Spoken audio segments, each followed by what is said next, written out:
Shalom saudara dalam Tuhan. Saudara, seperti biasanya, Juma lagi-lagi membahas beberapa ayat Alkitab dan menafsirkannya sesuai dengan keinginannya sendiri.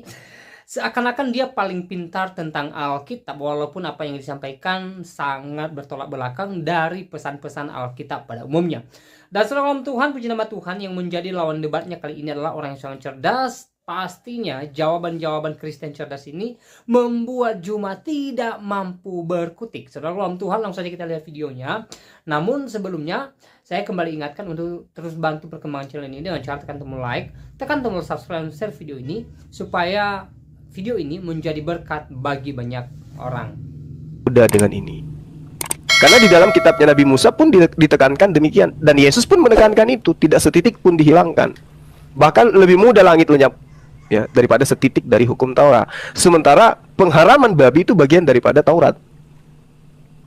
Ini bagian daripada Taurat. Tapi bukan karena landasan Taurat kemudian umat Islam itu tidak makan babi, melainkan karena memang perintah dari Al-Quran. Al-Baqarah ayat 173, Al-Ma'idah ayat 3, Al-An'am ayat 145, An-Nahl ayat 115 dan seterusnya.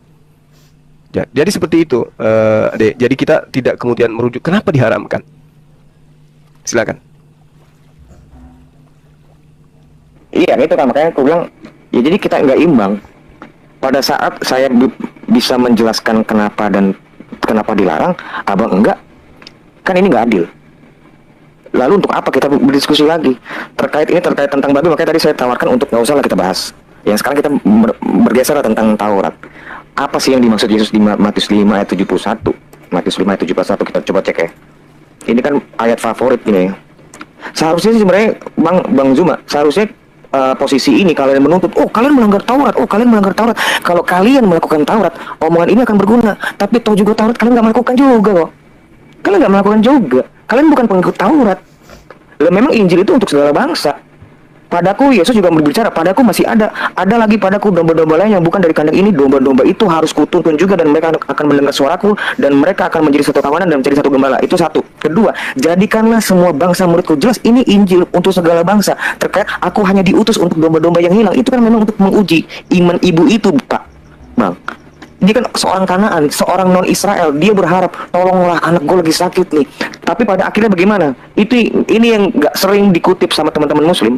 Pada akhirnya, nasib dari anak itu ibu sembuh, disembuhkan Tuhan, bahkan tanpa mengusap pulang. Imanmu telah menyembuhkan anakmu. Itu memang cuma hanya bentuk pengujian. Dan juga jelas di dalam kitab Perjanjian Lama, Mesias itu bukan untuk orang Israel. Tanya sama orang Yahudi yang sekarang, apakah Mesias nanti akan hanya untuk orang Israel? Mereka akan bilang, bukan, untuk semua dunia. Itu tahu bang mereka. Di Daniel 7 ayat 14, semua bangsa akan tunduk kepada dia, sama Mesias ini. Nah, inilah membuktikan ya kami juga nggak akan tunduk sama Taurat. Loh, kami bukan orang Israel. Gue orang Batak bang. Kamu orang Jawa. Loh, terus kita ngapain ngomongin hukum orang Israel? Hukum syariat-syariatnya. Kan jadi kan ini sia-sia. Selama ini kan cuma hanya untuk mencari kambing hitam aja. Nah, tapi terkait kembali lagi Matius 5 ayat 17, ayat 17 itu kan tentang begini loh bang, menggenapi itu. Aku datang bukan untuk meniadakan, melainkan untuk menggenapi. Ini juga pernah aku jawab, pernah aku singgung ke abang kan. Itu kan justru karena Taurat dan kitab Nabi-Nabi dan kitab Mazmur inilah dia datang. Aku datang bukan untuk meniadakan, justru karena Taurat itulah dia datang. Gue datang karena ini undangan. Undangan ini bukannya karena undangan ini bukan berarti gue datang terus undangan ini gue buang. Enggak. Justru karena undangan inilah gue datang. Karena seluruh Lukas 24 ayat 44 harus tergenapi semua yang tertulis tentang aku di dalam kitab Taurat Musa dan kitab Nabi-Nabi dan kitab Nevi'im. Itu semua berbicara tentang Yesus. Semua itu berbicara tentang Yesus. Tipologinya, nubuatannya, semua, everything. Kita bisa bahas itu kalau mau. Tapi bukan di masa ini, di saat ini. Itu bang maksudnya. Sampai, dan kalau misalnya aku tiadakan, gimana sih coba Matius 5 ayat 71. 5 ayat 17, sorry. Dikit lagi bang, maaf. Matius 5. Ini kan, ini cuma reading komprehensif bang. Janganlah kamu menyangka bahwa aku datang untuk meniadakan hukum Taurat atau kitab para nabi. Aku datang bukan untuk meniadakan, melainkan untuk menggenapinya. Itu Yesus datang untuk menggenapi, itu intinya. Karena aku berkata kepadamu, sesungguhnya selama belum lenyap langit dan bumi ini, satu iota pun dan satu titik pun tidak akan ditiadakan dari hukum Taurat sebelum semua terjadi. Sebelum semua terjadi, jadi dalam hal penggenapannya itu nggak akan dihilangkan itu. Tapi kalau pada saat sudah terjadi bagaimana? Ya hilang. Itu kan konsekuensi logisnya dari bahasa ini. Gitu kira-kira Bang, mungkin ditanggapin, jangan terlalu panjang aku. Silakan Bang. Iya, jadi gini deh. Sebentar. Silakan. Ini tidak silakan. apa ya? Sebentar, ditangkap Bukan Bang Hairul. masalah babi haram atau tidak. Gitu ini yang saya pertanyakan tadi. Tapi penafsiran dari Matius 15 dengan Matius 5 itu tadinya kan gini. Yesus itu datang diutus hanya untuk Bani Israel, tidak, nah ini kan ada tidak menghapus, tidak meniadakan hukum-hukum Taurat dan kitab para nabi, kan gitu. Kemudian dipertegas lagi di dalam Matius 15-nya bahwa Yesus akan mencabut tanaman yang tidak ditanam Bapa. Kan itu udah mempertegas bahwa Yesus itu tidak akan menghapus hukum Taurat, kan gitu. Tapi kenapa? Padahal yang dibicarakan di Matius 15 ini tentang masalah hati. Yesus itu mengajarkan tentang hati. Jadi bukan yang bukan yang masuk ke dalam mulutmu yang menajiskan, tapi yang keluar dari mulutmu yang berasal dari hatimu, yaitu dengan berkata kotor, dengan menghujat, dengan ini, itu yang menajiskan. Itu kan istilahnya Yesus di situ berbicara tentang hati. Tidak memfokuskan pada makanan di situ. Padahal kan sudah jelas-jelas Yesusnya datang tidak menghapus hukum Taurat, kemudian Yesus juga mempertegas bahwa dia hanya akan mencabut sampai ke akar-akarnya yang tidak ditanam oleh Bapa, katanya. Kan gitu. Itu kan mempertegas yang di Matius 5 itu. Baik. Saya sudah dapat kok. Sudah dapat.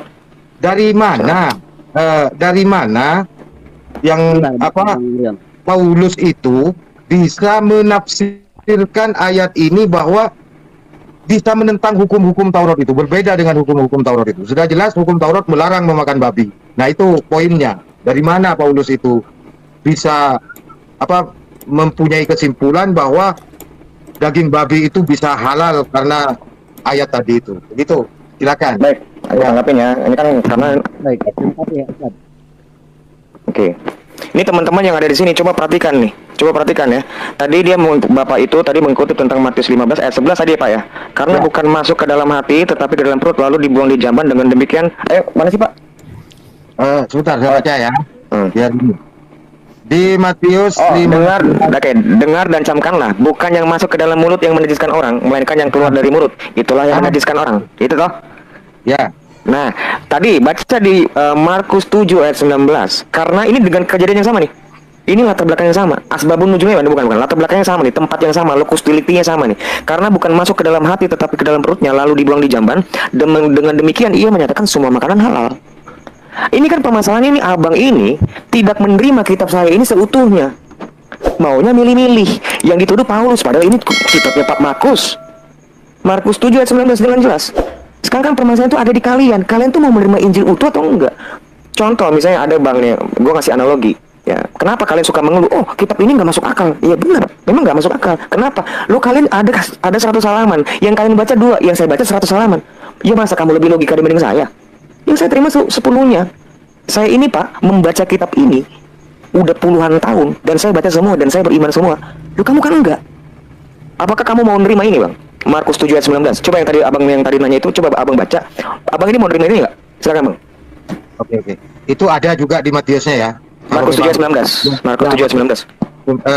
Markus 7:19-nya itu kan sama-sama masuk dari mulut turun ke perut kemudian dibuang ke jamban, kan itu kan? Ada juga di Matiusnya. Matius 15, 17 kan ya. Betul. Nah, itu begini. Kan di awal di 15:13-nya Yesus itu menegaskan bahwa yang tidak ditanam. Ini sekarang yang tidak ditanam oleh Bapa akan aku cabut sampai ke akar-akarnya. Nah, monggo itu aja dijelaskan dulu apa maksud dari itu. Loh, itu kan ayat 13-nya itu kan merujuk kepada ayat 12 dengan pertanyaan baru, Pak. Iya kan? Nah, pertanyaan enggak, biar saya jelasin dulu. Biar nanti jangan diulang-ulang lagi. Gitu loh. Itu kan ayat 11, sekarang ayat 12. Maka datanglah murid-muridnya. Nah, ini udah konteks baru nih. Dan bertanya kepadanya, "Engkau tahu bahwa perkataanmu itu telah menjadi batu sandungan bagi orang-orang Farisi?" Jawab Yesus, "Setiap tanaman yang tidak ditanam oleh Bapakku yang di surga akan dicabut dengan akar-akar." Ini bukan ngomongin tentang masalah makanan murid lagi, tapi kelakuan ini orang Farisi, Bang. Itu beda Nah, konteks. Itu jadi ini dia- saya menjelaskan, enggak, saya mau menjelaskan ayat 13 ini terkait dengan pertanyaan muridnya di ayat 12. Tapi ayat 11 ini terkait tentang masalah yang ada di ayat sebelumnya. Itu punya konteks. Nah, sekarang dengan statement yang sama, Markus 7 ayat 19 itu Abang terima nggak, Bang? Mau terima nggak itu? Markus 7 Ayat 19. kan sama isinya dengan Matius berapa? 15 Sama, harusnya sama. Cuma kan Abang nggak teliti. 15 Abang kan sama itu. betul, abang kan Ini saya abang baca. itu nggak apa, Saya baca dulu. Bang Ade, saya baca ya. Tidak tahukah kamu bahwa segala sesuatu yang masuk ke dalam mulut Enggak, Markus 7 ayat 19, Bang. Markus 7 ayat 19. Markus 7 ayat 19. Ini kan biar nggak wasting time. Ya.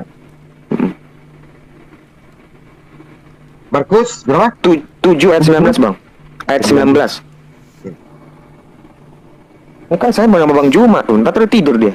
Enggak, saya ingin menegaskan apa yang saya pertanyakan gitu loh. Baik, Biar baik, Bang. semuanya kita sampaikan sama Bang Zuma itu di situ Siap, siap. gitu loh, Bang. Mm-mm. Tuh. Kalau saya belum tahu tentang ini, nyimak Oke, aja. Bang. Gitu. Oke. Sebentar saya baca aja ya, biar ini 7 ayat 19 ya. Benar. Markus 7 ayat 19. Karena bukan masuk ke dalam hati tetapi ke dalam perut lalu dibuang di jamban. Pertanyaan itu. Dengan demikian dia menyatakan semua makanan halal. Oh, iya, itu dia. Silakan. Iya. Gitu kan. Masalah itu mau diterima nggak? Kan kadang-kadang kan, oh enggak, ini beda deh. Kalau kayak gitu sulit. Kalau cuma hanya Abang terima satu dan yang lainnya nggak diterima, itu kesulitan bagi kami. Sementara kami menerima, kalian cuma menerima yang mau kalian, ya itu sulit. Bang Adirion, begini ya. Kalau melihat hanya kepada Markus 7:19, jadi semua hewan itu halal. Baik tikus, baik kelabang, baik ular, baik apa halal semua ya. Begini, itu penjelasannya bukan seperti itu, explanationnya bukan seperti itu, Bang. Binatang itu, makanan itu pada umumnya halal, tapi tidak semua berguna bagi kamu. Loh, kalau tikus itu dimakan buat apa? Kalau memang itu merasa kamu butuh berguna, makan aja. Why not? Makan. Tapi kalau itu membuat penyakit, ngapain kamu makan? Sama sayur kangkung. Kalau memang sayur kangkung ini menurut kamu itu nggak berguna bagi kamu, itu jadi haram. Jadi yang diatur itu bukan makanannya sekarang, tapi manusianya ini untuk bisa mengkontrol dirinya, untuk memakan, untuk tidak berlebihan, yang memikirkan tubuhnya ini jangan sampai rusak gara-gara makanan. Itu yang diatur, bukan si babinya yang diatur, si manusianya sekarang yang diatur. Oke. Gitu, Bang. Ini kan kata abang tadi berguna itu merupakan hikmat atau memang ada sesuatu yang jelas di dalam Alkitabnya? Oh, jelas ada.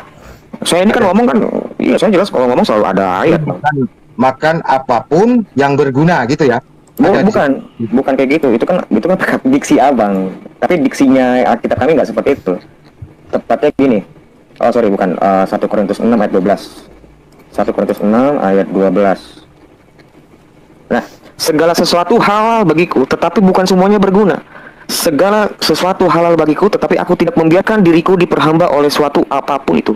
Makanan adalah untuk perut dan perut untuk makanan, tetapi kedua-duanya akan dibinasakan Allah. Tetapi tubuh bukanlah untuk percabulan, melainkan untuk Tuhan, dan tubuh untuk tubuh. Tuhan untuk tubuh. Nah, jadi kalau kita tidak menjaga tubuh ini untuk Tuhan, itu jadi haram. Misalnya begadang terus lu membuat tubuh lu, itu juga haram, perbuatan bergadang itu. Itu loh, Bang. Fokusnya di diri manusia ini yang diatur, bukan si babinya. Babi itu apaan sih, dia otak juga nggak punya. Kok dia yang jadi berkuasa atas dirimu? Harusnya kita yang menguasain dia, bukan dia menguasain kita. Itu kira-kira gitu, Bang. Oke, jadi saya paham dengan apa yang disampaikan oleh Bang Ade. Jadi ketika berguna,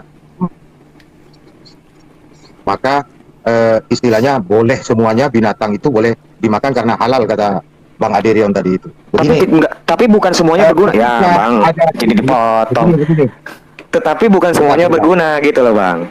Segala sesuatu itu halal sebenarnya. Gitu. Sebentar Bang Ade. Saya Dari saya rule dulu. 14 ayat 1. Oke. Tanggap Ya, ya Bang Ade. saya yang Biar titik poinnya, saya yang potong-potong. stabilo ini kata berguna. Begini ya, Pak.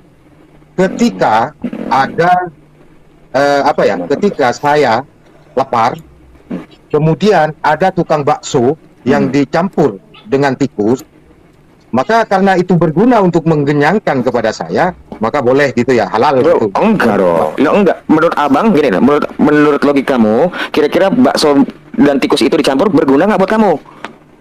Loh, kan berguna tadi untuk Loh, mengenyangkan.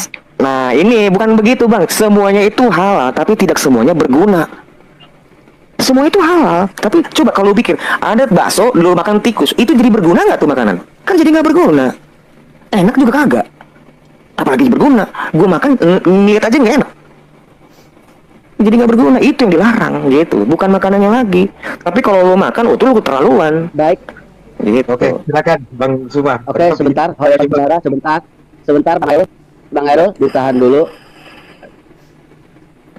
Bang Rion sudah ada ininya, barangkali dari Bang Zuma ada tanggapan yang berbeda. Silakan Bang, kasih kesempatan.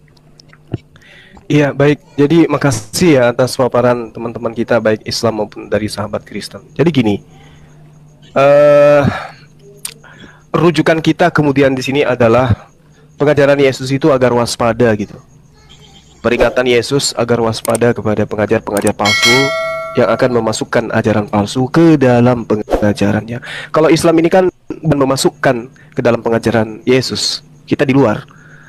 Yang perlu diteliti di sini adalah pengajaran teman-teman Kristen, karena mengaku sebagai pengajar sebagai pengikut Yesus. Nah, apakah kemudian di internal teman-teman Kristen itu tidak ada tampil pengajar-pengajar palsu yang memasukkan ajaran-ajaran palsu ke dalamnya? Karena kenapa? Yesus itu selalu minta agar waspada kepada ahli kitab. Kenapa minta agar diwaspadai ahli kitab ini? Itu dikarenakan karena akan tampilnya penyesat di antara mereka. Contoh di dalam 1 Yohanes 2 nomor 18. Di situ sangat jelas dikatakan bahwasanya Antikristus itu memang berasal dari tengah-tengah kita. Artinya memang ada pengajaran yang akan dimasukkan kemudian ke dalam pengajaran Yesus yang tentu bertentangan dengan ajaran Yesus. Nah, saya sering diserahi data di dalam 2 Petrus 2 nomor 4. Tapi dari seringnya saya diserahi data ini untuk kemudian mengatakan Rasulullah itu nabi palsu, justru dari sana saya dapat banyak pelajaran. Karena ketika kita memulai dari data nomor 1 ya, 2 Petrus 2 ini, di situ dikatakan sebagaimana nabi-nabi palsu dahulu tampil di tengah-tengah umat Tuhan, maksudnya Yahudi. Demikian pula di antara kamu, maksudnya murid-murid Yesus, akan ada guru-guru palsu di tengah-tengah murid-murid Yesus. Mereka akan memasukkan pengajaran-pengajaran sesat. Artinya pengajaran-pengajaran ini kemudian ya tidak diajarkan oleh Yesus itu sendiri. Contoh seperti yang sahabat kita sampaikan, bahwa semuanya halal bagiku. Kenapa bisa ada pengajaran halal seperti itu?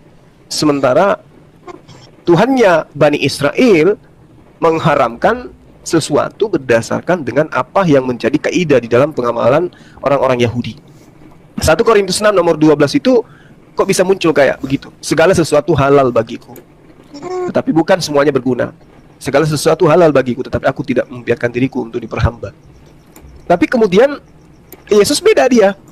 Apa yang diperintahkan itu yang dilakukan, apa yang dilarang itu tidak dikerjakan. Ini bertentangan. Sementara yang mengajarkan Korintus ini adalah ahli kitab. Nah, ini yang perlu kemudian menjadi acuan sahabat Kristen untuk berpikir ke depan. Kok bisa menjadi halal gitu? Hanya karena dasar pijakan yang tadi bahwa semua halal yang masuk ke dalam mulut bukan yang mengharamkan, bukan yang menajiskan, melainkan yang keluar dari mulut yang menajiskan. Ini alasan tidak rasional menurut saya. Kalau data ini mau dijadikan sebagai acuan untuk menghalalkan babi. Karena di situ penekanannya jelas, dengar dan camkanlah, bukan yang masuk ke dalam mulut yang menajiskan orang, melainkan yang keluar dari mulut yang menajiskan orang tersebut. Nah, kalau ini dia jadikan acuan untuk menghalalkan babi, artinya ganja, ya, sabu-sabu masuk ke dalam mulut itu halal berarti. Halal berarti. Sementara ganja, morfin, sabu-sabu dan sejenisnya, walaupun sebelum dimasukkan ke mulut itu membaca doa dulu, menyebut nama Yesus dan seterusnya, ya kedudukannya tetap aja haram. Tetapi kenapa babi boleh? Kenapa ganja tidak boleh? Kenapa sabu-sabu tidak boleh? Padahal semua itu masuk ke dalam mulut. Nah, jadi data itu nggak bisa kemudian dijadikan sebagai acuan. Karena memang Markus 7 ya, dan juga Matius 15 maksud saya, itu tidak ada relevannya dengan pengharaman babi kemudian menjadi halal. Itu nggak ada kaitannya. Karena ini soal jawab tentang adat istiadat orang Yahudi terhadap Yesus. Tidak ada hubungannya dengan babi haram ataupun halal.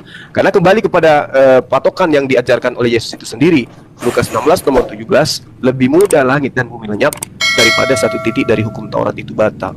Jadi tadinya haram, ya tetap haram, nggak bisa dihilangkan sebelum langit dan bumi lenyap. Terakhir dari saya, terakhir. Nah kalau sahabat kita mengatakan bahwa hukum Taurat itu tidak berguna bagi teman-teman Kristen, ya saya katakan kalau demikian Yesus mati di atas tiang salib juga bukan untuk teman-teman Kristen. Karena kematian Yesus di atas tiang salib itu menurut konsep yang ada di Kristen adalah untuk menggenapi hukum Taurat. Apa inti menggenapan itu? Menghapuskan, membatalkan hukum Taurat. Sementara hukum Taurat itu untuk Bani Israel. Berarti bukan untuk Kristen Yesus itu. Kalaupun dia mati di atas tiang salib, ya untuk penganut Taurat, bukan mereka yang tidak menganut Taurat. Demikian. Baik. Ya nggak apa-apa, aku hargain. Cuma Kalau aku boleh tanggapin, moderator. Bang Ade ditahan dulu. Oke, maaf. Bang Winoru. Assalamualaikum Muni. Selamat malam Bang. Bisa dibuka mic-nya? Waalaikumsalam warahmatullahi wabarakatuh. Assalamualaikum Sama warahmatullahi Bang Winoru. Waalaikumsalam warahmatullahi wabarakatuh, Dek. Ya, malam Rion, apa kabar? Sehat? Ya, nyimak sih. Silakan kenapa? kalau sudah Boleh menyimak menanggapi. tanggapannya sebelum nanti ke Bang Ade lagi. Silakan waktunya. Kurang tertarik berbicara sama wanita. Ya, udah lanjut Debat, dulu. debat wanita tuh nggak enak. Berdebat dengan wanita tuh kayak nggak adil gitu. Maaf ya.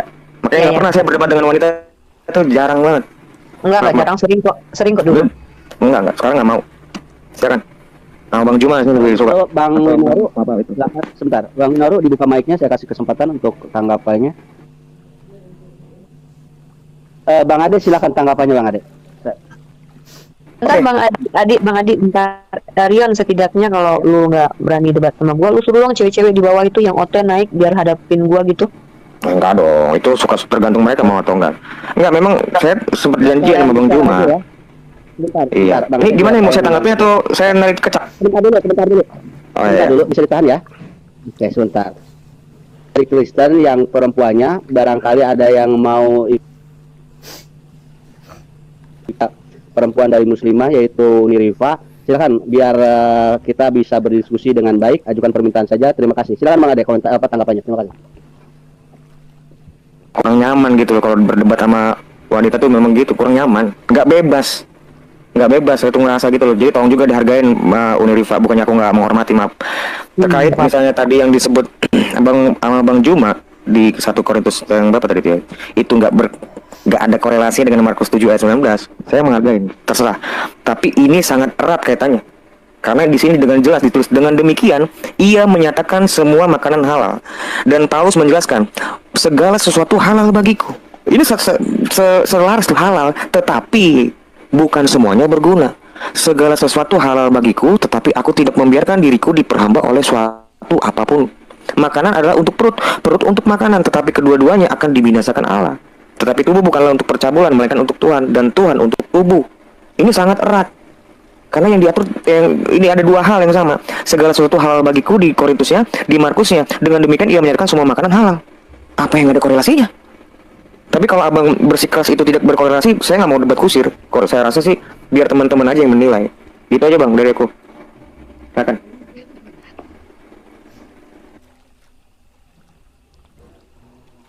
Udah ngantuk lo bang? Bang Juma udah ngantuk belum? Sorry, termute. Soalnya Oke. tadi tarikan isapan kupingnya itu kenceng kali kan. Tidak enak kalau didengar banyak yang iri nanti. Oh, oh iya. Jadi kalau saya melihat gitu loh ya, saya sebagai seorang muslim ya kan, kalau ditanya seperti pertanyaan yang tadi, kenapa babi itu kok haram di Islam, apa ya, itu kaidah yang ada di Islam itu yang saya jabarkan. Nah yang jadi permasalahan sekarang ketika kemudian teman-teman Kristen ini mengaku sebagai pengikut Yesus gitu. Kemudian yang menjadi sandaran untuk meninggalkan ajaran perintah, maksud saya dalam hal pernyataan Yesus dalam kitabnya saudara, justru perkataan orang, bukan Yesus. Contoh seperti yang saya uraikan tadi. Ya, bagaimana kemudian seorang Paulus yang lebih didengarkan daripada Yesus itu sendiri. 1 Korintus 6 nomor 12. Segala sesuatu halal bagiku. Apakah ini berlaku bagi Yesus? Nah, kalau Yesus tidak berlaku hal ini kepada Yesus, karena Yesus mengatakan, pekerjaanku adalah melaksanakan perintah. Makananku adalah melakukan perintah-perintah Bapa yang mengutus aku. Perintahnya jangan makan babi. Yesus taatin. Nah, sejatinya kalau saya memandang nih dari kacamata saya sebagai seorang muslim, layaknya saya mengikuti Rasulullah Muhammad SAW dalam hal syariat. Sejatinya teman-teman Kristen ketika mengikuti Yesus betul-betul cinta kepada Yesus, maka jadikanlah itu sebagai suri tauladan, bukan Paulus. Karena ini sangat bertentangan dengan ajaran Yesus. Makananku adalah melakukan perintah-perintah Bapa. Nah, sementara Kristen makanannya adalah melakukan perintah-perintah Paulus. Contoh, ini yang sesederhana ini. Nah, yang saya takutkan gitu loh, yang saya takutkan seperti yang tertera dalam Yesaya 66.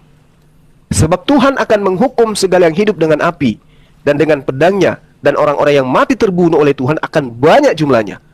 Siapa mereka ini? Mereka yang mengkuduskan dan mentahirkan dirinya untuk taman-taman dewa. Taman-taman dewa ini maksudnya pengajaran-pengajaran yang di luar daripada yang diajarkan oleh para nabi, dengan mengikuti seseorang yang di tengah-tengahnya, yang memakan daging babi dan binatang-binatang jijik serta tikus. Mereka semuanya akan lenyap sekaligus. Demikianlah firman Tuhan. Nah, kalau saya sebagai muslim, mending saya menghindari ini. Takut saya mendengarkan data ini. Kalau saya beriman ya kepada data ini, kepada kitabnya orang Yahudi yang dikatakan dari terjemahan Septuaginta ini, akan dimusnahkan sekaligus. Di mana indikasinya adalah pemakan daging babi, pemakan binatang-binatang jijik serta tikus. Ini kalau kita berbicara mengenai data ini jelas tidak merujuk kepada umat Islam ini. Itu aja sih sederhananya. Apa susahnya mengikuti ajaran Yesus kalau memang cinta, kalau memang mengaku sebagai pengikut? Karena Yesus mengatakan sekali lagi, lebih mudah langit dan bumi lenyap daripada satu titik dari hukum Taurat itu batal. Nah, sementara kalau diikutin perintah Paulusnya yang diikutin, maka semua di dalam Taurat itu hilang kemudian. Sementara dikatakan oleh Yesus, ini sedikit lagi dari saya, dalam Matius 7 yang tadi ya. Tetapi setiap orang yang mendengar perkataanku ini dan tidak melakukannya, ia sama dengan orang yang bodoh, yang mendirikan rumahnya di atas pasir. Kemudian turunlah hujan dan datanglah banjir, lalu angin melanda rumah itu, sehingga rubuhlah rumah itu. Dan hebat kerusakannya. Maksudnya rumah yang dibentuk dari pasir. Ini yang saya khawatirkan gitu loh, bahwa kaidah-kaidah yang kemudian dipertontonkan teman-teman kita Kristen itu adalah kaidah yang tidak berasal dari Yesus itu sendiri. Kata Yesus, mereka yang tidak mendengarkan, laksana mendirikan sebuah rumah di atas pasir, kemudian turun hujan. Sekira begitu, Dek. Itu pemahaman saya, silakan. Nggak apa-apa bang, nggak apa-apa. Kan memang Bang Juma ini yang gua kenal karakternya memang dalam tanda kutip jualannya Paulus. Memang ini dan gue demen sih sebenarnya kalau Bang Juma menyudutkan atau mengkritisin Paulus, itu suka bang. Nah, tapi sekarang kita kembali ke temanya ya bang. Kalau memang ada tuduhan Paulus itu adalah guru palsu, itu tuduhan tanpa dasar, itu jelas. Karena memang satu, dalam di kitab Para Rasul 9 ayat 10-18 itu jelas Yesus mengutus Ananias untuk membaptis dia. Itu satu. Itu tentang pembaptisannya Paulus. Di Galatia 2 ayat 9 itu soko guru, yaitu di situ terdapat Yohanes, Kefas itu Petrus dan Yakobus, itu berjabat tangan sebagai tanda persekutuan di mereka. Dan Paulus itu untuk non-Yahudi, mereka untuk Yahudi. Itu dua. Ketiga, 2 Petrus, ini tulisan Petrus nih, soko guru dia. 2 Petrus 3 ayat 15 dan 16 itu dengan jelas Rasul Petrus menjelaskan, anggaplah kesabaran Tuhan kita sebagai kesempatan bagimu untuk beroleh selamat, seperti juga Paulus, saudara kita yang kekasih, telah menulis kepadamu menurut hikmat yang dikaruniakan kepadanya. Itu jelas. Itu jelas bang, itu sangat jelas kalau disebut saudara kita. Kalau memang ini pengajar palsu, nggak mungkin Paulus ngomong seperti ini. Kecuali abang tidak menerima semuanya. Nah, nggak masalah. Sebenarnya permasalahan kita tuh di situ bang. Seperti yang saya bilang, saya menerima kitab ini full semuanya. Saya terima dan saya imani ini adalah kitab saya dari A sampai Z. Tapi abang cuma menerima X, Y, Z doang. Tentu logika abang tentang kitab ini berbeda dengan logika saya tentang kitab ini. Saya logikanya komprehensif, abang parsial. Jadi menurut gue permasalahan kita tuh sebenarnya di situ loh. Coba kalau kamu mengimani semua tulisan ini, nggak akan mungkin, nggak logika, nggak akan mungkin. Seperti itu bang. Jadi gue menghargain iman abang dan di dalam Islam ya. Tapi toh juga kalian apakah pengikut Taurat? Oh enggak. Tidak. Onta itu juga haram. Kelinci itu juga haram. Lele itu juga haram loh. Penjual lele juga orang Islam semua kok, banyak. Nah itu kan. Jadi kan kalian cuma hanya yang parsial-parsial aja. Apakah kalian pengikut Taurat? Jelas enggak. Taurat kalian aja di kitab Taurat itu di Quran enggak ada. Kami ada loh, kalau kami Injil itu untuk segala bangsa. Saya bukan orang Israel. Taurat kan untuk orang Israel. Kok abang maksa saya untuk ngikutin syariat Israel? Tapi kalaupun saya mengharamkan babi, itu nggak masalah juga bang. Kecuali gini, saya mengharamkan babi itu dosa. Bagi saya jadi dosa, itu salah. Karena nggak boleh orang menghakimi seseorang yang lain karena makanan. Itu nggak boleh. Kita tuh tidak bisa menghakimi gitu. Dan saya nih bang, kalau abang ini saya tahu abang ini haram membabi, saya makan babi di depan abang, itu jadi haram babinya. Karena itu jadi batu sandungan buat abang. Apalagi abang jadi giur pengen mencoba itu babi, makin double saya bersalahnya. Jadi yang diatur itu kelakuan kita manusianya ini yang diatur, bukan si babinya lagi. Beda sama anak kecil di zaman Taurat. Itu kan mereka kan iman-iman anak kecil itu. Yang mesti diatur makanannya, makanan bajumu ini ya, nah makanan kamu harus ini. Itu kan anak kecil. Kita kan udah dewasa nih di dalam Kristus. Harusnya kita makanan tuh bukan makanan-makanan yang lembut, harus makanan-makanan yang keras. Itu yang diajarkan sama Rasul saya, Rasul Paulus dan rasul-rasul yang lainnya. Itu bang, kira-kira seperti itu. Silakan Ya. bang. Judma, saya Ya. mau sapa ini dulu, mau untuk yang audiens di bawah, barangkali dari teman Kristen yang perempuan ada yang mau diskusi. Saya Ya, ulangi gitu. sekali lagi, silakan. Tadi yang perempuan udah nelfon aku, udah pada nelfon semua, nggak lagi pengen tidur cepet. Nggak mau, serius. Udah pada nggak mau. Sebentar, saya teruskan dulu ya bang ya. Sebentar. Ini Kasihan informasi, Rifa, silakan ilmunya. terbuka, terbuka. Iya, Selama kangen memang diskusinya soalnya. berjalan baik dan lancar, saya persilahkan.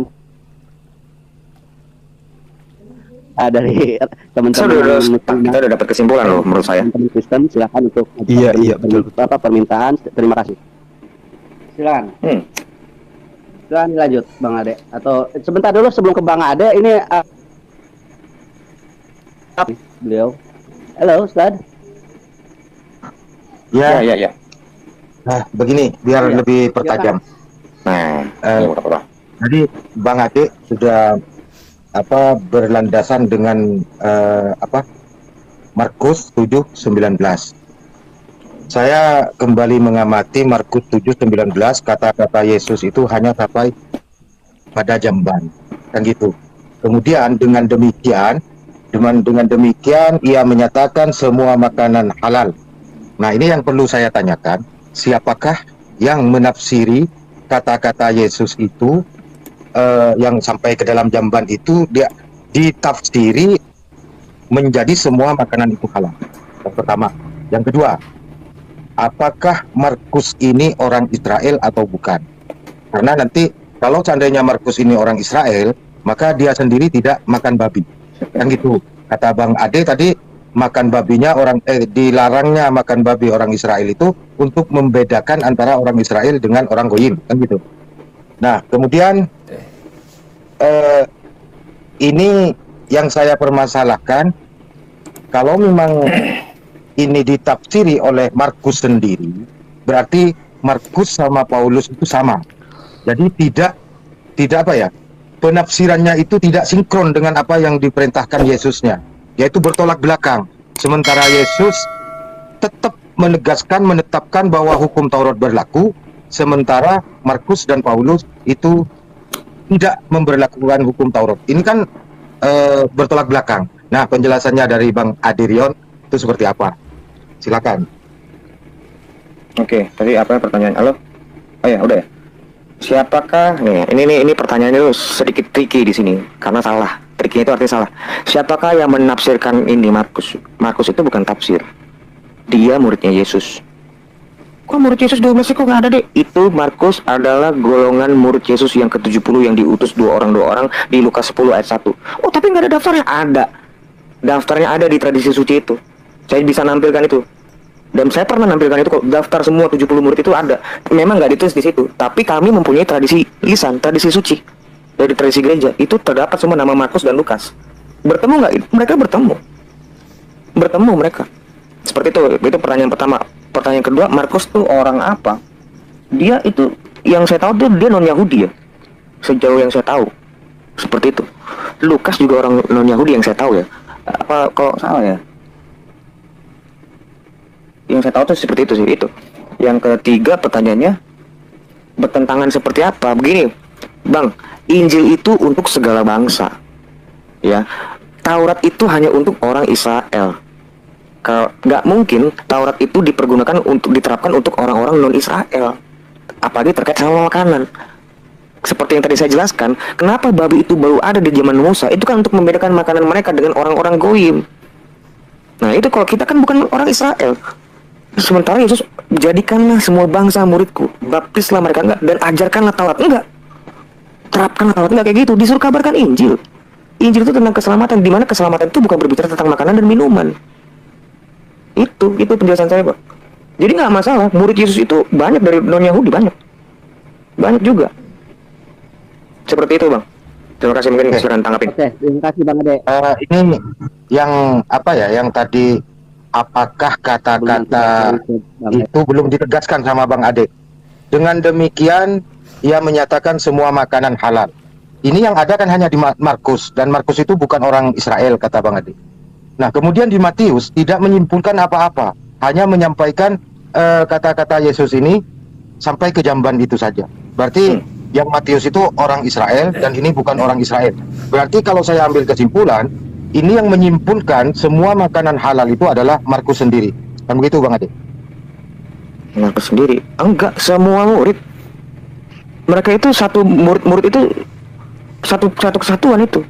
Yang menulis itu hanya Markus sama Paulus. Tapi apakah mereka tidak mengetahui ajaran yang mereka bertemu kok? Kan nggak semua murid penulis yang bisa menulis. Apa Bapak mau menuntut ada 12 tambah 70 kitab? Yang enggak kayak gitu. Nggak semua kitab mereka itu cakap dalam hal menulis. Kayak saya ini, Pak, saya bisa menulis, tapi saya nggak cakap menulis. Saya bukan penulis. Bisa nggak? Bisa saya nulis. Itu kok masalahnya. 70 murid itu banyak dari orang non-Yahudi, Pak. 70 murid itu termasuk Lukas, Markus, Barnabas juga termasuk. Barnabas itu juga muridnya Yesus. Ya, hal itu nggak akan kamu dapat di sini. Kamu akan dapat di tradisi gereja. Dan saya sebagai orang Ortodoks memegang itu, dan bahkan kami merayakan hari di mana 70 murid itu ditetapkan. Itu kami rayakan setiap tanggal 7 Februari. Itu namanya Sinaksarion. Lu kami megang itu tradisi suci, itu menjadi pegangan gereja juga, Bang. Ya nggak bisa kamu salahin juga dong. Gitu, Bang, kira-kira jawabannya. Nggak harus dipersyaratkan murid-murid Yesus harus dari Israel. Nggak ada tuh persyaratan gitu. Dari mana syarat gitu? 12 Israel itu, Bang, itu merujuk kepada 12 suku Israel, 12 murid itu. 70 itu maknanya bangsa-bangsa. Inilah perwakilan dari untuk segala bangsa-bangsa ini. Yang Paulus ini benar-benar murid khususnya. Yang memang hanya diperuntukkan khusus untuk kepada bangsa-bangsa. Itu ada di Galatia 3 ayat 20 tadi tuh. 2 ayat 9, sorry, maaf. Itu, Bang, kira-kira. Silakan. Oke, saya pahami keyakinan Anda bahwa semua keputusan atau pengajaran Anda itu berfokus kepada Paulus gitu. Oke, silakan dilanjut, Bang Suma. Juga ke Markus itu adalah kitab Injil, Pak. Kitab Injil Markus itu disaksikan oleh murid Yohanes. Markus itu menulis, yaitu kesaksian Irenaeus. Disaksikan juga oleh Polikarpus. Kok Bapak jadi menilai iman saya? Saya hanya fokus kepada Paulus. Enggak, saya juga fokus kepada Petrus. Saya juga fokus kepada Markus. Semuanya saya ikutin. Nggak boleh kayak gitu, Bang. Abang boleh menolak atau menghina jawaban saya, tapi jangan menilai iman saya. Gitu loh, gitu. Saya kan nggak menilai iman Bapak juga. Silakan. Bang Ade, oke, udah diterima poinnya. Ustadz Dairul ditahan dulu sebentar. Saya kasih kesempatan untuk Bang Juma menanggapi juga. Iya, baik. Jadi terkait dengan paparan saudara kita barusan, ya betul, itu memang adalah tradisi gereja Ortodoks Timur ya, yang kemudian setahu saya, kalau nggak keliru itu diperingati memang setiap bulan Januari tentang orang-orang yang dianggap sebagai 70 murid, ya, yang kemudian, ya, itu diperingati. Nah, cuman kita tidak ada data di dalam Bible yang kemudian menyebut nama satu persatu daripada murid-murid tersebut. Artinya tradisi gereja ya tetap aja sebagai tradisi gereja. Ya kalau di gereja-gereja barat kan cuma menyebut sebagai murid-murid. Nah kemudian terkait dengan pengakuan teman-teman Kristen bahwa Yesus itu mengutus murid-muridnya. Artinya kalau Yesus mengutus murid-muridnya yang murid 70, Timon, Parmenas, Nikolaus, termasuk Filipus. Maka sejatinya orang-orang ini harusnya kan memiliki catatan, harusnya memiliki kitab layaknya Lukas, Markus. Tapi sangat disayangkan mereka tidak pernah kita temukan mereka punya kitab, padahal mereka itu sudah dianggap sebagai uskup yang ditempatkan pada satu daerah. Uskup di sini dan seterusnya. Tapi pengajaran mereka itu justru merujuk kembali kepada kitab yang dikanon gitu. Ini yang kemudian menjadi menjadi satu hal yang saya tanya-tanya selama ini. Kepas misalnya, Apollo, Erastus, Tertius, kemudian Karpus, Evodus, dan banyak yang dikenal itu cuma Markus, Lukas. Nah, mana catatan-catatan mereka ini yang menjadi acuan kemudian untuk mengatakan bahwa keabsahan daripada apa yang dikatakan oleh gereja ortodoks murid Yesus itu ada 70, kemudian mereka diutus 22 orang. Mana data-data mereka? Mana kitab daripada Pudes? Mana kitab daripada Tropimus yang kemudian dikatakan mati syahid ya bersama dengan Paulus? Kitab mereka mana? Kalau mereka memang diutus, apakah mereka menggunakan kitab Lukas, kitab Markus dan seterusnya atau gimana gitu? Ini yang belum bisa kita temukan. Hanya saja teman-teman Kristen itu selalu mengatakan 70 murid. Lukas itu bagian daripada 70 murid. Nah, yang ke-70 murid yang lainnya ini kemana? Lalu kitabnya dia mengajarkan kitab yang mana gitu. Sehingga bisa dikatakan bahwa pemberitaan Lukas dan Markus itu ada kemudian acuan kebenaran yang dirujuk daripada catatan-catatan yang timbul akibat daripada pemberitaan teman-teman sekerjanya, artinya murid-murid yang ke-70. Tapi sampai sekarang kita nggak bisa temukan itu. Sehingga ya hanya dijadikan sebagai tradisi internal daripada Kristen Ortodoks. Jadi kalau dikatakan ke-70 murid, tapi faktanya cuma 2 yang memiliki kitab, atau cuma 2 yang melakukan penyelidikan, penyusunan pemberitaan. Yang lainnya ngapain? Kalau mereka diutus, misalnya Yason, uskup di Tarsus misalnya ya kan, atau siapalah gitu.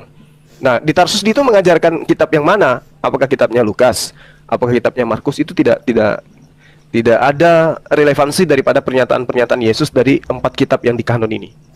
Kalaupun misalnya murid-murid ke-70 ini membawa pengajaran dari kitab Lukas, maka tentu hal ini adalah menjadi fenomena yang sangat-sangat kental di dalam penginjilan Yesus. Maka Yesus pasti akan kita temukan membicarakan tentang kitab, khususnya kitab Lukas atau kitab Markus. Tapi nyatanya enggak. Jadi masih tanda tanya besar. Ke-70 murid ini, 68 murid ini itu ngajarin kitab yang mana gitu. Saya kira begitu tambahan dari saya. Izin Bang Zuma. Iya, Sama silakan, Bang Adi, saya kan nggak mau ke Rion nih karena Rion kan memang nggak mau ngobrol sama saya. Tapi saya ngomong sama Bang saya boleh ya, Bang Zuma ya? Jangan dong. Bang Adi, nggak saya mau Jangan turun. dong. Kayak gini loh, gue misalnya lagi tinju, Mike Tyson mau Holyfield, boleh izin saya ngomong sama Mike Tyson kan ya? Sikit enggak Jangan. Bang, nggak mau ngasih data aja sama Bang Zuma nih Bang Zuma. Nggak usah. Mbak Rifa. Nggak Ini apa-apa. Bang Zuma, aku beli buku Sinak Rion Bang Zuma. bentar. Di Bang Zuma, aku beli buku Sinak Rion.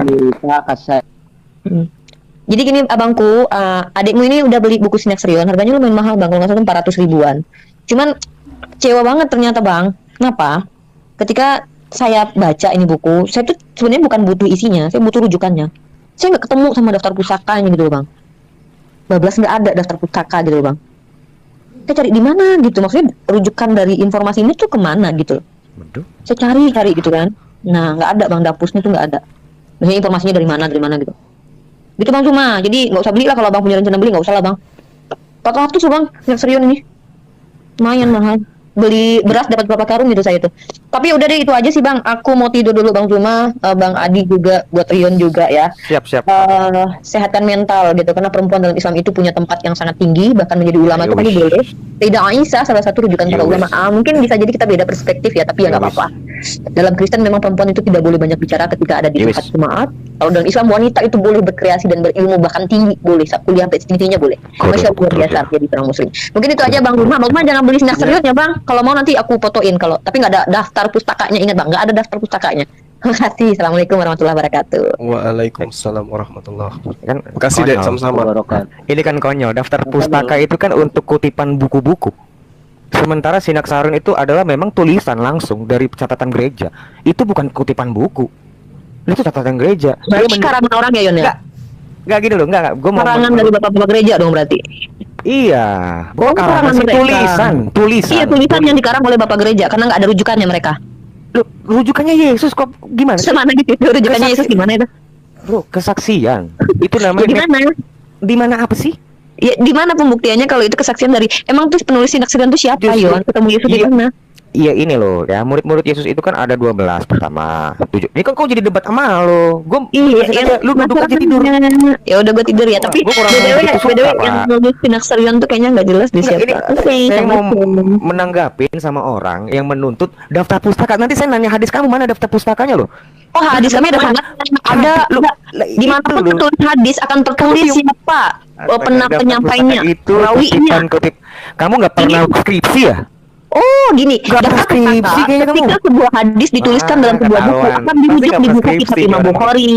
Di kitab Imam Bukhari akan tertulis Tuh, bahwasanya di halaman daftar sekian di pustaka bab itu adalah sekian. tulisan akademisi.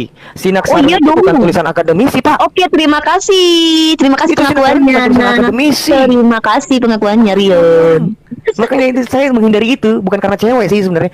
Kamu ini karena itu tadi saya ngindarin. Lanjut. Jadi distract nih. Tradisi gereja tetap si abang tadi ngomong tradisi gereja tetap tradisi gereja. Bang, itu gereja itu nomor 1. Bukan kitab. Justru dari gereja lah melahirkan kitab. Dari mana Rion kamu tahu? Mana tunjukkan datanya Rion? Matius 16 ayat 18. Dan aku pun berkata kepadamu, engkau adalah Petrus dan di atas batu karang ini aku akan mendirikan jemaatku. Ini lain nyebutnya. Ini kurang tepat. Sebenarnya di itu bahasa aslinya tuh eklesia. Bahasa aslinya ya. Kalau terjemahan bahasa Inggrisnya itu lebih bagus, church, gereja. Tapi saya nggak ngerti. LAI nyebutnya jemaat. Jemaat itu dari jamaah itu kan kumpulan orang. Kumpulan orang. Sementara gereja itu artinya kumpulan orang-orang yang percaya pada Yesus. Harusnya diterjemahkannya gerejaku, gerejaku. Nah, gereja ini benar-benar adalah yang mendirikan Yesus itu sendiri, yaitu orang-orang ini dari para rasul ini. Dan Yesus berdoa khusus di Yohanes 17 ayat 1 sampai terakhir 28 itu, kalau nggak salah sampai 28. Itu berdoa khusus untuk mereka dalam hal pemberitaan, Bang. Itulah namanya gereja. Jadi kalau Abang tadi ngomong tradisi gereja tetap tradisi gereja, itu kan seakan-akan secondary. Enggak, itu justru utamanya, Bang. Dari gereja itulah kita ada namanya perkawinan anak domba, di mana Yesus bersatu dengan gerejanya, dengan jemaatnya. Jadi itu justru nomor 1. Kedua, tentang nama-nama kitab mereka, mana kalau memang mereka diutus, itu kan adalah persyaratan yang Abang buat. Di mana disuruh Yesus tuliskanlah kitab? Nggak ada.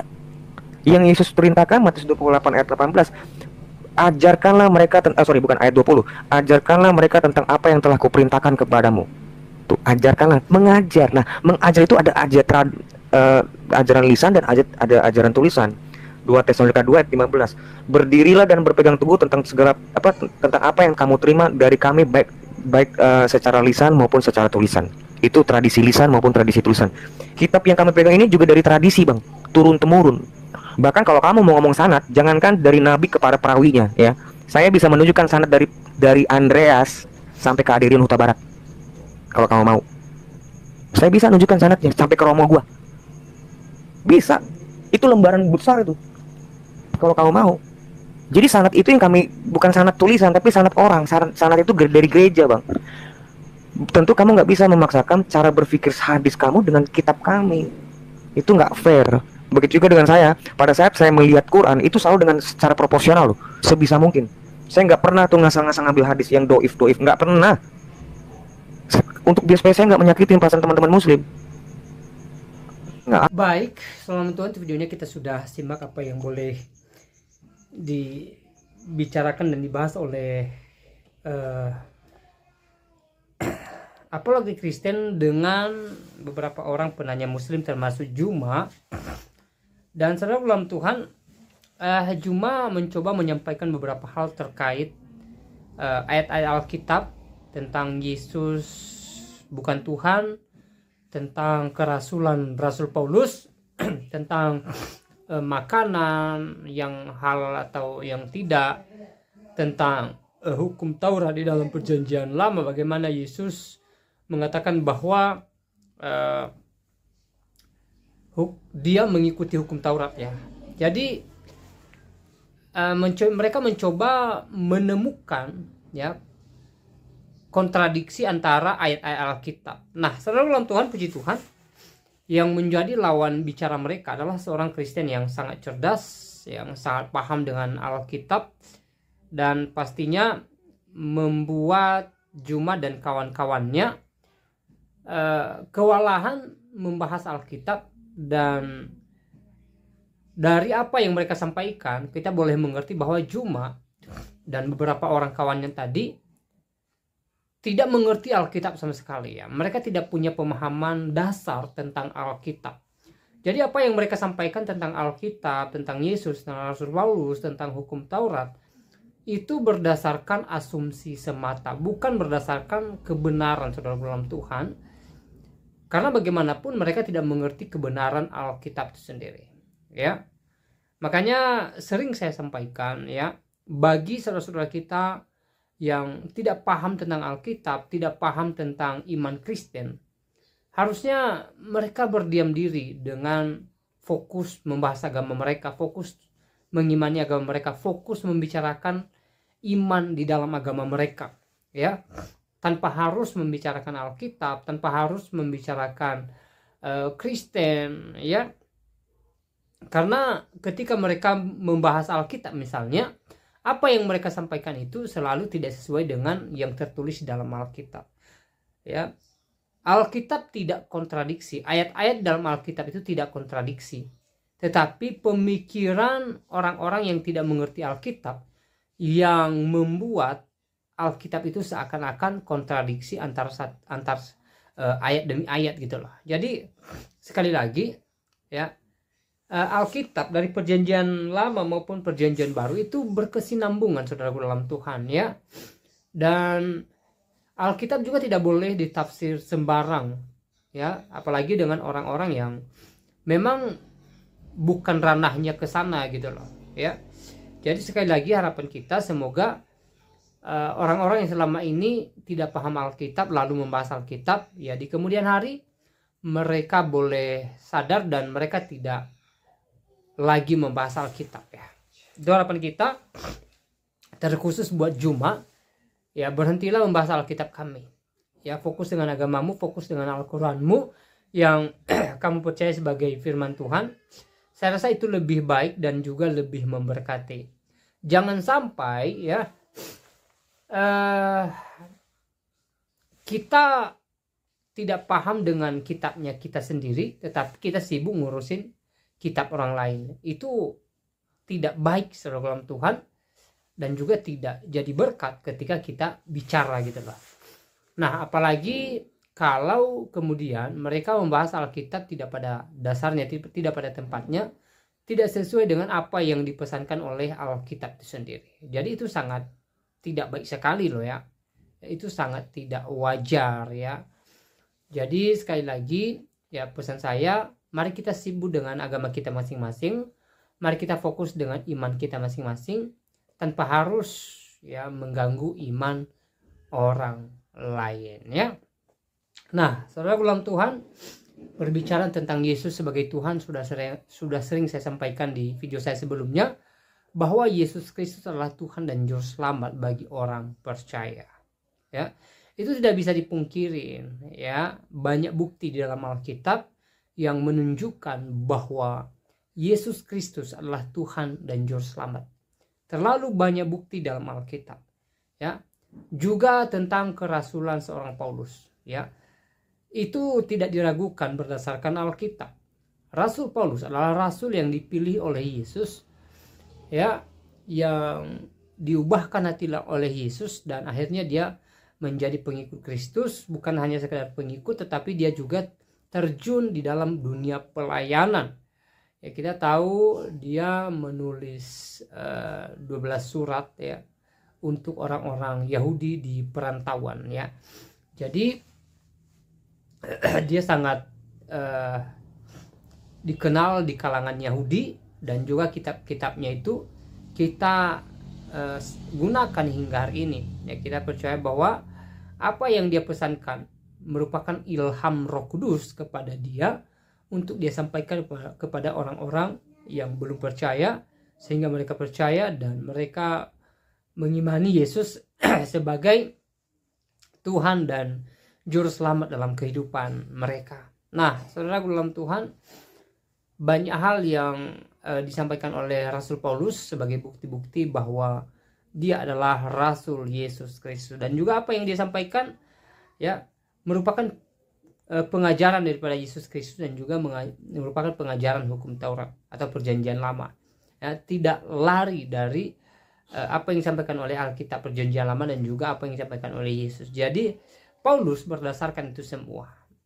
Jadi apa yang disampaikan, ya kita imani bahwa ditaruh oleh Roh Kudus dalam mulutnya untuk dia sampaikan, dia tulis, sehingga hari ini kita menjadi percaya bahwa Yesus Kristus adalah Tuhan juga dari apa yang Paulus sampaikan kepada kita. Tentang makanan yang halal haram, ya, itu di dalam iman Kristen, ya, semua makanan bisa dimakan, ya, kecuali hal-hal tertentu, ya, hal-hal yang dilarang oleh pemerintah misalnya. Jadi tidak boleh juga sembarang, ya. Bukan berarti karena Alkitab mengatakan semua yang masuk itu halal maka kita boleh membakar sembarang barang. Nggak boleh, saudara Tuhan, ya. Ada yang boleh dimakan, ada juga yang tidak boleh dimakan. Tetapi yang terpenting adalah bukan yang masuk yang menajiskan orang, tetapi yang keluar. Apa itu yang keluar? Perkataan kotor, perbuatan, sikap yang tidak memuliakan nama Tuhan di atas kerajaan sorga, ya. Nah, tentang hukum Taurat juga dan hubungannya dengan apa yang disampaikan oleh Yesus. Yesus jelas tidak meniadakan hukum Taurat, tetapi menggenapi hukum Taurat. Jadi dari pengajaran Yesus kita boleh paham bahwa Yesus pun menghargai hukum Taurat, bahkan mengajarkannya, ya. Nah, saudara Tuhan, banyak poin tadi yang mereka sampaikan tentu kita sudah dengar bersama, dan selebihnya apa yang menjadi tanggapan saudara silahkan tulis di kolom komentar. Tuliskan tanggapan komentar yang baik, yang positif, terutama tanggapan yang memuji, memuliakan nama Tuhan di atas kerajaan sorga. Dan semoga juga di kesempatan ini kita semakin semangat, terutama semangat dalam Tuhan, dan juga semangat dalam mengerjakan segala pekerjaan kita dengan jiwa yang optimis bahwa yang terbaik menjadi bagian kita ketika kita bertekun dalam mengerjakan tugas tanggung jawab kita sebagai anak-anak Tuhan, ya. Dan kita percaya bahwa Tuhan senantiasa menyertai kita, Tuhan senantiasa ada bagi kita, dan Tuhan senantiasa menopang setiap kita. Saudara Tuhan, saya tidak terlalu panjang lebar menyampaikan pesan melalui video ini. Semoga video singkat ini, ya, memberkati kita, menguatkan iman kita, membuat iman kita semakin teguh, dan Tuhan Yesus Kristus memberkati kita sekalian. Shalom.